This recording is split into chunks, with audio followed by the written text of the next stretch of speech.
Ada hipotesis yang lain bahwa kejadian makhluk-makhluk hidup di bumi ini termasuk manusia, konon teorinya itu dari bakteri atau kuman-kuman yang datang dari angkasa luar, dari planet yang lain. Tetapi hal itu akan menjadi tidak terjawab. Ketika diajukan pertanyaan ternyata tidak terjawab hipotesa itu. Yaitu ketika bakteri atau kuman yang masuk dari planet lain itu, sedangkan lapisan-lapisan udara yang melindungi bumi ini, apalagi itu kuman, meteor saja sudah hancur lebih dulu sebelum jatuh ke bumi, ya akan terbakar dengan gesekan udara yang luar biasa itu, apalagi kuman-kuman. Satu. Kemudian yang kedua, bahwa bumi sendiri dalam keadaan panas yang luar biasa menurut teori Big Bang yang disebarluaskan oleh George Lemaitre itu sendiri, mengatakan bahwa bumi sendiri proses mendinginnya itu melalui zaman yang menempuh sampai 4 miliar tahun lamanya baru mendingin. 400 ya, sampai sekarang dari mulai Big Bang pertama itu sekitar 1414 miliar tahun yang lalu, dan 4 miliar terakhir baru bumi itu mendingin sampai menjadi layak ditinggali oleh makhluk-makhluk hidup itu. Kemudian di dalam surat An-Nur, kita kembali teori ini mengatakan bahwa asal muasalnya makhluk hidup itu dari mana prosesnya. Ini informasi dari surat An-Nur ayat 45. Bismillahirrahmanirrahim. Wallahu khalaqa kulla dabatin mimma. Bahwa Allah itu menciptakan semua binatang itu asalnya dari air. Faminhum man yamshi ala batnihi. Di antaranya ada binatang yang berjalan dengan menggunakan perutnya. Wa minhum man yamshi ala rijlaini, dan ada yang berjalan dengan dua kaki. Wa minhum man yamshi ala arba, dan ada binatang yang berjalan dengan empat kaki. Kemudian informasi dalam surat Al-Anbiya dikatakan wa ja'alna minal ma'i kulla syai'in hayy, bahwa kami jadikan semua makhluk hidup itu berasal dari air. Artinya dari air yang ada di bumi ini, bukan yang ada di planet yang lain. Sampai akhirnya timbul pertanyaan-pertanyaan yang bisa menjadi perdebatan di warung kopi. Jadi asalnya itu ayam dulu apa telur dulu? Telur dari mana? Ya, ayam. Ayam dari mana? Telur. Jadi mana dulu? Itu. Dan akhirnya sampai berkelahi, berantem di warung kopi itu. Yang pasti ya dimulai dari yang hidup dulu, ya, binatang dulu. Kemudian qalu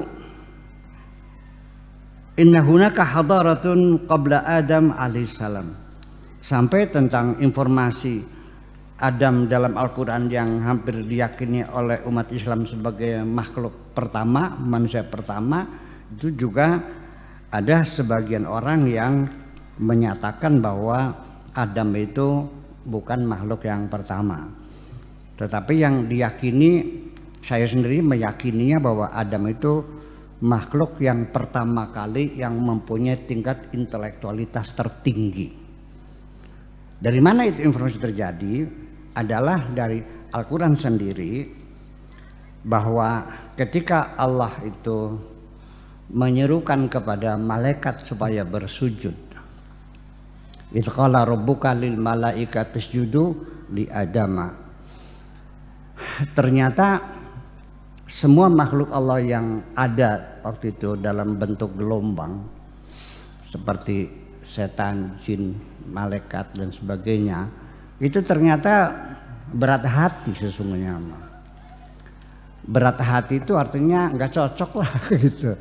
Semuanya sama, hanya bedanya kalau iblis itu menolaknya secara vulgar, kalau malaikat itu menolaknya secara diplomatis halus.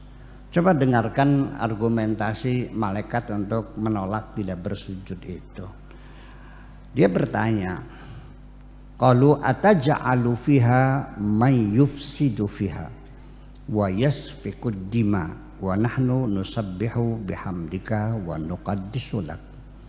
Mereka mengatakan, para malaikat itu, ataj'alu fiha, apakah engkau hendak membuat di bumi ini may yufsidu fiha, yang akan membuat kerusakan di bumi ini, wa yasfikud dima, dan memanjirkan darah, wa nahnu nusabbihu, padahal kami selalu bertasbih, bihamdika wa nuqaddisu lak, dan kami selalu memuji engkau dan mensucikan engkau. Apa tidak cukup dengan kami saja? Ngapain bikin manusia yang nantinya merusak?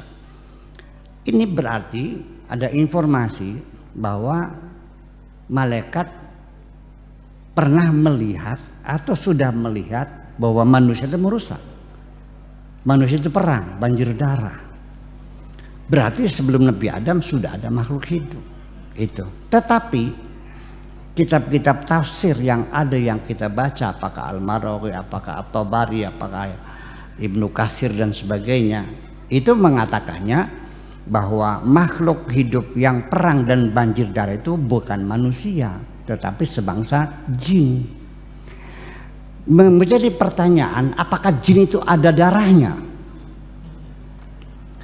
Saya pertanyaan lagi, mana bekas-bekas jin yang merusak di bumi ini? Apakah jin bisa merusak di bumi ini? Enggak. Yang merusak itu manusia. Binatang saja itu tidak merusak. Yang merusak lingkungan itu manusia. Gua saja, kalau ditempati ular, akan dipelihara oleh ular itu sampai kapanpun, ya gua itu akan tetap nyaman untuk gua. Tapi manusia merusak. Dengan dalih pembangunan ya. Merusak semuanya itu. Gunung ditebangi semuanya, sungai dikedukin semuanya dengan dalih pembangunan. Wa idza qila lahum la tufsidu qalu innama nahnu muslihun. Ala innahum humul mufsiduna walakin la yashurun. Ketika mereka diseru jangan merusak, mereka mengatakan kami membangun. Sebetulnya mereka merusak, hanya tidak merasa mereka itu merusak, dikiranya membangun, padahal merusak. Jadi argumentasi jin-jin yang perang itu ya tidak logis. Yang merusak manusia. Kalau belum ada manusia, malaikat tidak akan tahu bahwa di bumi ada makhluk yang merusak dan banjir darah. Nah, oleh karena itu kita sering bertanya, saya bertanya, Nabi Adam itu yang kita yakini dengan istrinya namanya Hawa itu, apakah Adam episode yang keberapa nih? Mungkin jadi sebelum itu ada makhluk hidup juga. Nah, itu beberapa hipotesa seperti hipotesa berupa apa namanya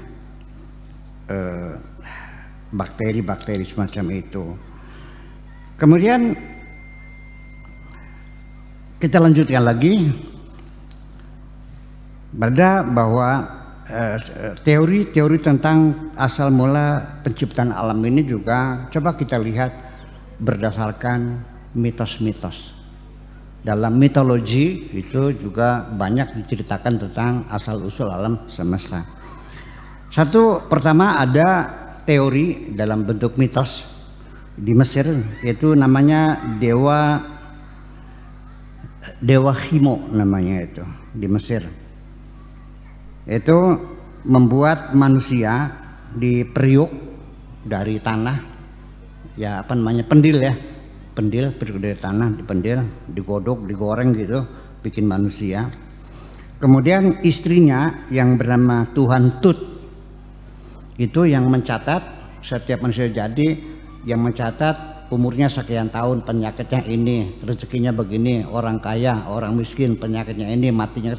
Jadi mencatat nasib perjalanan hidup berikutnya. Itu namanya Tut, istrinya menulis gitu. Itu mitos yang ada di Mesir. Kemudian juga ada mitos lagi, dewa langit, itu namanya Dewa Nut, ya. Itu kawin dengan saudara perempuannya yang Manajib namanya, lalu berketurunan menjadi manusia ini. Kemudian yang ketiga ada lagi mitos, malah justru sekarang mitos itu dijadikan simbol nama tentang galaksi yang kita tempati ini, yaitu galaksi The Milky Way, atau kita menyebutnya dengan galaksi Bima Sakti. Bahwa The Milky Way itu adalah asalnya ada seorang dewi ya sedang tertidur, rupanya ada seseorang ya dewa lain menitipkan bayi di sampingnya, dia menyusu.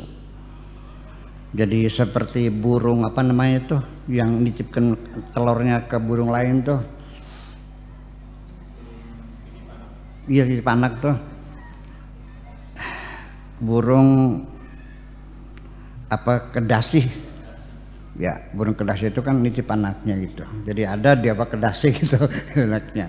Nah begitu dewi itu bangun, tiba-tiba ada anak, ini anak siapa ini? Akhirnya dia tarik anak itu dari sedang nyedot susunya, akhirnya susunya berhamburan keluar. The Milky Way itu artinya susu yang berhamburan, lalu bayi itu dilemparkan ke bumi, maka itulah asal muasal manusia pertama di bumi ini. Kemudian ada lagi kejadian manusia yang bermula itu dari seorang perempuan namanya Ashtar. Ini di daerah sana, di daerah mitos yang ada di daerah Babilonia di sana, yang biasa disebut oleh orang Yunani itu namanya Dewi Venus, oleh orang Greek Venus, di Arabnya namanya Uzza. Itu dia pernah kawin ya, dia melahirkan seorang laki-laki namanya Adonit, lalu dia kawin dengan anaknya sendiri. Itu dari situlah asal muasal manusia sampai sekarang ini. Itu semuanya mitos-mitos. Nggak apa-apa kita baca aja, karena bagaimanapun sains juga memang awalnya dari mitos-mitos juga sebenarnya gitu. Jadi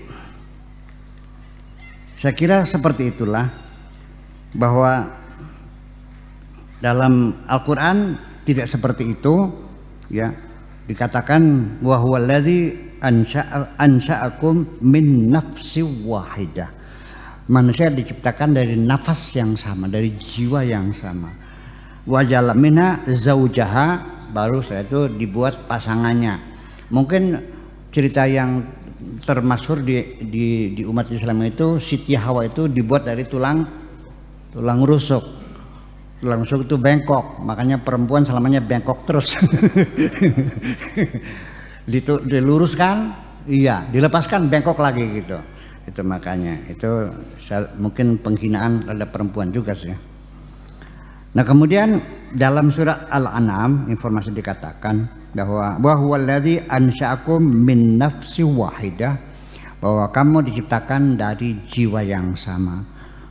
Famustaqarrun wa mustauda, disitulah dititipkan di dunia dan bertempat tinggal di bumi ini. Kemudian dalam surat Al-A'raf dikatakan walakum fil ardi mustaqar, di bumilah tempat tinggal kamu. Al-Quran punya teori, bukan berkembang dari kera, dari binatang apapun, tapi manusia begitu penciptaan awal itu sudah menjadi manusia. Jadi Tuhan sengaja menciptakan langit, bumi, bulan, bintang, dan manusia juga secara langsung sebagai manusia. Ini informasi kita lihat dari awal. Walaqad khalaqnal insana fi ahsani taqwim. Manusia diciptakan sejak awal sudah bentuk sempurna. Ya, dengan mata yang sejajar, telinga di samping, mulut di tengah, kaki berjalan, jadi bukan merangkak dulu seperti kera semacam itu. Kemudian dalam surat Al-Infitar juga dikatakan ya ayyuhal insan ma gharraka bi rabbikal karim alladzi khalaqaka fasawwaka fa'adalak. Wahai manusia, apa gerangan yang menyebabkan engkau sombong terhadap Tuhanmu yang telah menciptakan kamu dan membentuk kamu sempurna dan membuat kamu menjadi tegak semacam itu. Jadi pakai fa, itu dalam bahasa Arabnya seperti tidak ada jeda. Jadi ja'a zaidun fa amrun, si datang fa amrun, maka fa itu dan ya, dan Umar itu bisa datangnya dia masuk lagi, tidak ada jeda waktu, itu namanya fa itu macam itu. Kemudian dalam hadis Nabi sendiri ada diriwayatkan di Sahih Bukhari itu 6227, hadis nomor 6227 mengatakan bahwa khalaqallahu Adama ala suratihi. Allah mencipta Adam itu ala suratihi, dalam bentuknya yang seperti ini. Jadi bukan berkembang dari binatang lain, bukan berkembang dari bakteri atau kuman-kuman atau dari plankton, tidak, langsung seperti itu.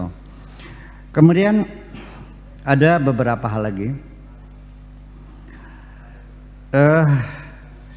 Ini para arkeolog itu menggali dan mencari fosil-fosil, ya, mencari artefak-artefak dan sebagainya.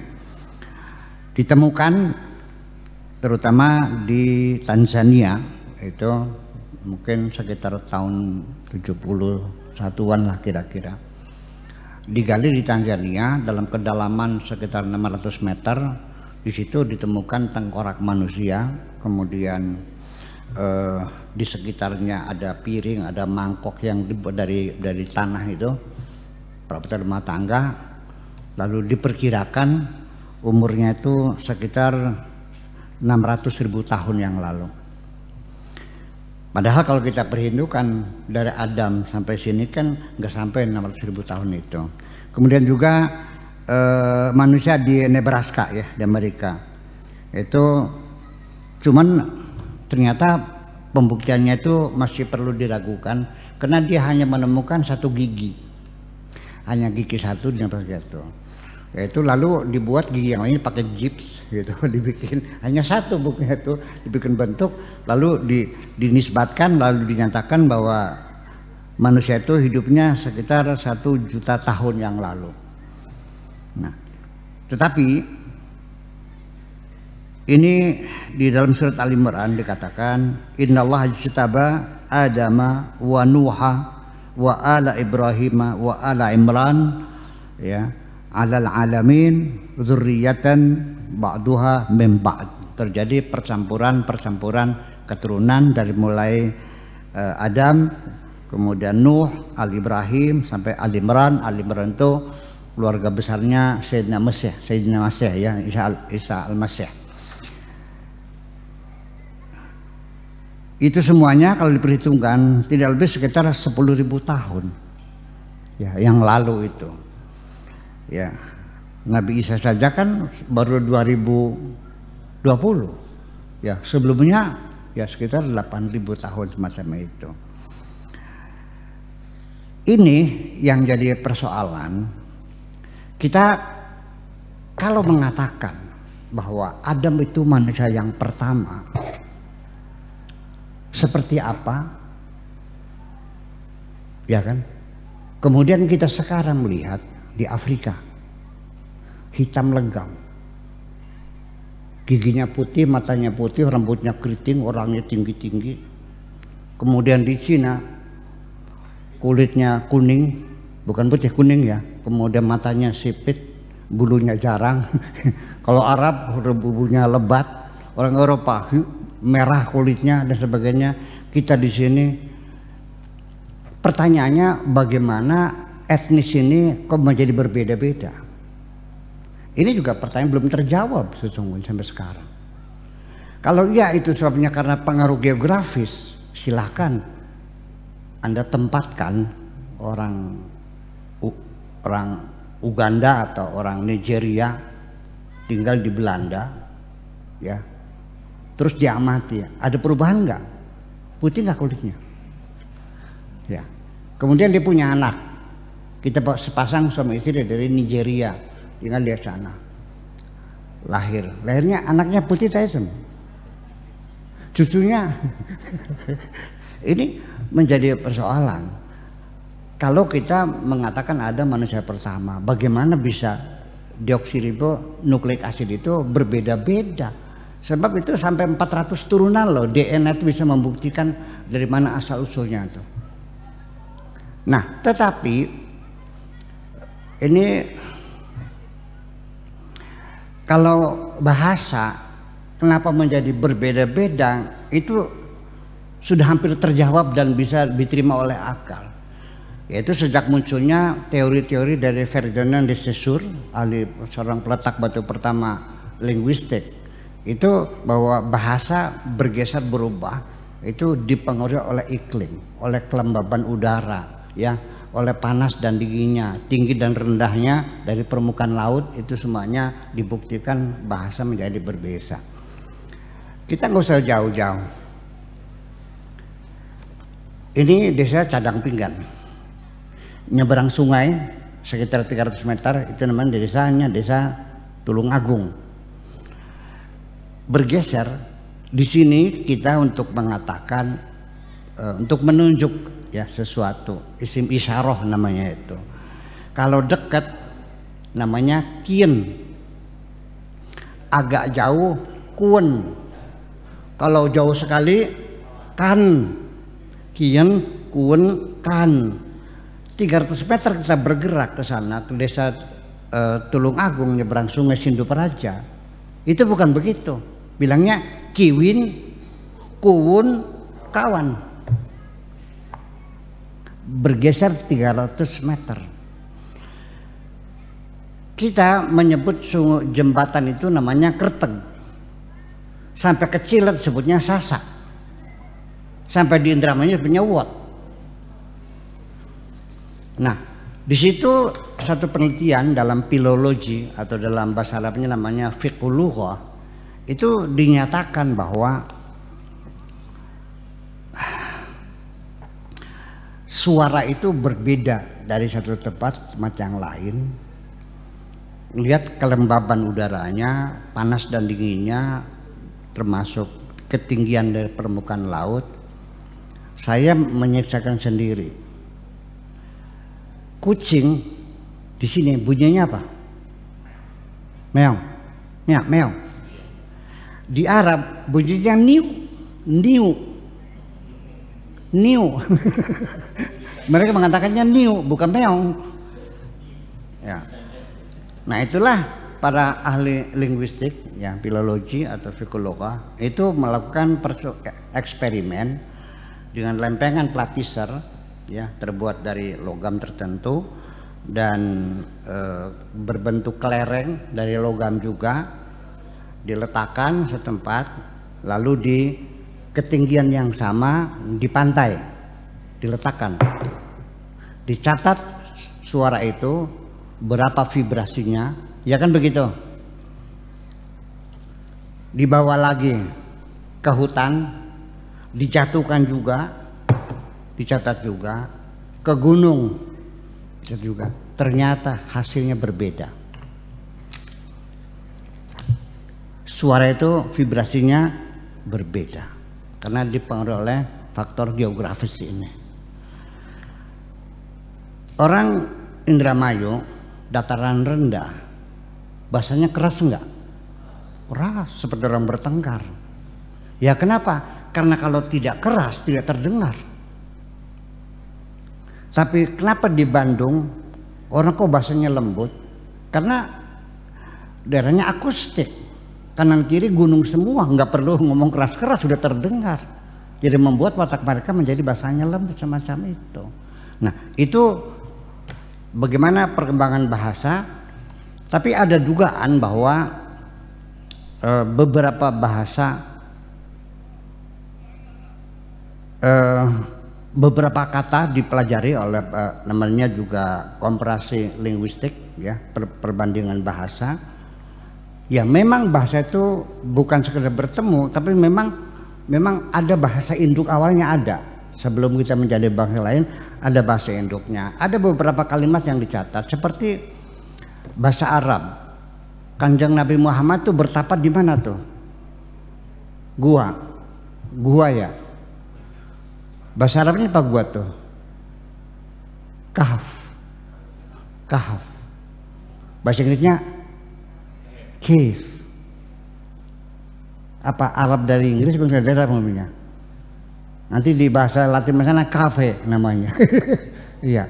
Kemudian sukar, bahasanya gula, bahasa Inggrisnya sugar, bahasa Perancisnya sucre. Kalau di Italia saccharino.